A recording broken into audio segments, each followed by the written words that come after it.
नमस्कार दोस्तों, आज की स्टोरी मोटिवेशन स्टोरी है। छोटा सा गांव था भरतपुर। वहां एक लड़का रहता था रवि।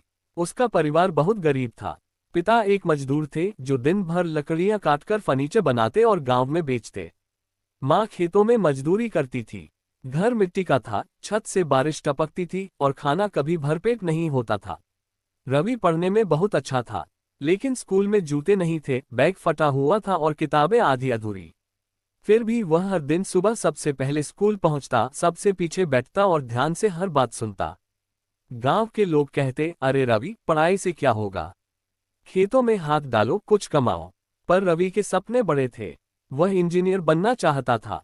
रवि 10वीं में था जब उसके पिता को लकवे का दौरा पड़ा। घर की हालत और बिगड़ गई। माँ ने खेतों में ज्यादा काम करना शुरू किया। अब रवि को भी स्कूल के बाद ईंट ढोने का काम करना पड़ता। शाम को थक हार कर जब घर आता तब अंधेरे में दीपक की रोशनी में पढ़ाई करता। कई बार पेट भूखा रहता, पर रवि की आंखें सपनों से भरी होती। एक रात रवि की माँ बोली, बेटा अब पढ़ाई छोड़ दे, घर चलाना जरूरी है। रवि की आंखों में आंसू थे, लेकिन उसने माँ के हाथ पकड़कर कहा, माँ, अगर मैं अब रुक गया तो हमेशा गरीब ही रहेंगे। एक बार मुझे पढ़ लेने दो, फिर मैं सब बदल दूंगा। रवि ने 10वीं की परीक्षा दी। उस साल बिजली कई दिनों तक नहीं थी, बारिश भी जोर की हुई, फिर भी उसने पढ़ाई नहीं छोड़ी। रिजल्ट आया। रवि ने 95% अंक लाकर पूरे जिले में टॉप किया। गांव में हर कोई हैरान था। अरे, ये वही रवि है जो नंगे पैर स्कूल जाता है। बाप रे, ये तो कमाल कर दिया। अखबार में उसका नाम छपा। एक स्थानीय एनजीओ ने उसकी 11वीं 12वीं की पढ़ाई का खर्च उठाने की पेशकश की।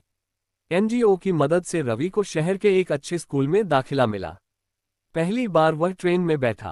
पहली बार उसने ऊंची बिल्डिंगें देखी। लेकिन शहर की जिंदगी आसान नहीं थी। वह एक छोटी सी चौल में रहता, सुबह अखबार बांटता, दोपहर स्कूल जाता और रात को एक ढाबे में बर्तन धोता। शहर के लड़के उसे गांव वाला कहकर चिढ़ाते थे। उसके कपड़े पुराने होते, अंग्रेजी कम आती। एक दिन एक लड़के ने कहा, तेरे जैसे गांव वाले कभी कुछ नहीं कर सकते। रवि का दिल टूट गया, लेकिन उसने रात को खुद से वादा किया, एक दिन यही लोग मेरे नाम से इंस्पायर होंगे। रवि ने सुना था भारत में इंजीनियर बनने का सबसे बड़ा सपना होता है आईआईटी में दाखिला। उसने तय कर लिया, मुझे आईआईटी में ही जाना है। दिन के 18-18 घंटे पढ़ाई करता। नींद कभी 3 घंटे, कभी 4 घंटे। वो खुद से लड़ता था, हर दिन हर रात। पर हर दिन कठिन होता। कभी पेट में कुछ नहीं होता, कभी नींद की कमी से सर दर्द करता, कभी खुद से सवाल करता, क्या मैं सच में कर पाऊंगा। लेकिन अंदर एक आवाज कहती, थोड़ा और थोड़ा और। जी एडवांस का रिजल्ट आया। रवि को ऑल इंडिया रैंक 87 आई थी।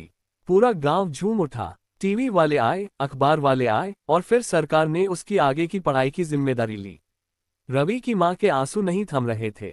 उसने बेटे को गले लगाकर कहा, तूने सच में चमत्कार कर दिया बेटा। आईआईटी में रवि की जिंदगी बदल गई। लैपटॉप, लैब, प्रोफेसर, नए दोस्त, सब कुछ नया था। लेकिन रवि कभी नहीं भूला कि वह कौन है।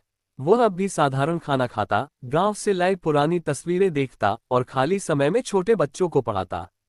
4 साल बाद रवि ने टॉप कंपनी से 50 लाख रुपये सालाना पैकेज की नौकरी पाए।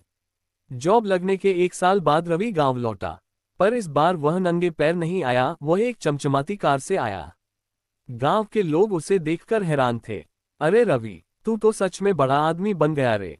उसने गांव के स्कूल में एक बड़ा हॉल बनवाया, doctor APJ Abdul Kalam library, और वहां फ्री कोचिंग शुरू की। हर बच्चा अब पढ़ सके, चाहे गरीब हो या अमीर, रवि ने कहा। आज रवि की उम्र 30 साल है। वह एक मल्टीनेशनल कंपनी में वाइस प्रेसिडेंट है। साथ ही एक एनजीओ भी चलाता है, सपनों की उड़ान, जो गरीब बच्चों को पढ़ने में मदद करता है। यूट्यूब पर उसके मोटिवेशनल वीडियो लाखों लोग देखते हैं। स्कूलों और कॉलेजों में वह जाकर लेक्चर देता है। और जब भी कोई बच्चा उससे पूछता, रवि सर, आप इतने बड़े कैसे बन गए, तो वह मुस्कुराकर कहता, अंधेरे में भी अगर दिल में उजाला हो तो रास्ता खुद बनता है। हालात जैसे भी हो, सपने बड़े रखो। मेहनत हर दरवाजा खोलती है। असफलता और गरीबी अंत नहीं, संघर्ष की शुरुआत है। कोई भी बड़ा बन सकता है, अगर अंदर आग हो। स्टोरी पसंद आई हो तो वीडियो को लाइक और चैनल को सब्सक्राइब करें। धन्यवाद।